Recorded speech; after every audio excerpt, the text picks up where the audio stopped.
Raamatun paikka Ruut 4.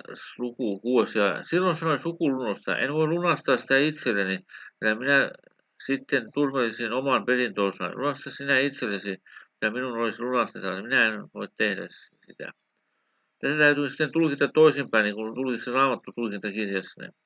Toinen sukulunnosta, siis ensimmäinen, Herra sanoi, minä voin antaa tämän enkelin, joka tekee seksiä sinulle, niin että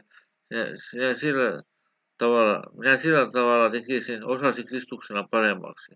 Minä annan enkelin sinulle. Mitä muuta minä voisin antaa, niin että sinä voisit tehdä. Tässä suurin piirtein tuon jakeen tulkinta. Onhan totta, että kun saa seksiä, niin ihminen rohkaistuu. Hän huomaa, että joku rakastaa häntä sille, että tahtoo tehdä seksiä hänen kanssaan.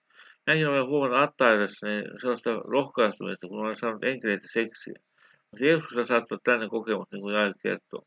Tässä täytyy ymmärtää, että se vanhan testamentin tarina kertoo suoraan tarinaa Jeesuksen elämästä. Tämä Ruutin kirja lukiessa ensimmäistä kertaa koen, tämä tuntuu jotenkin irralliselta tarinalta.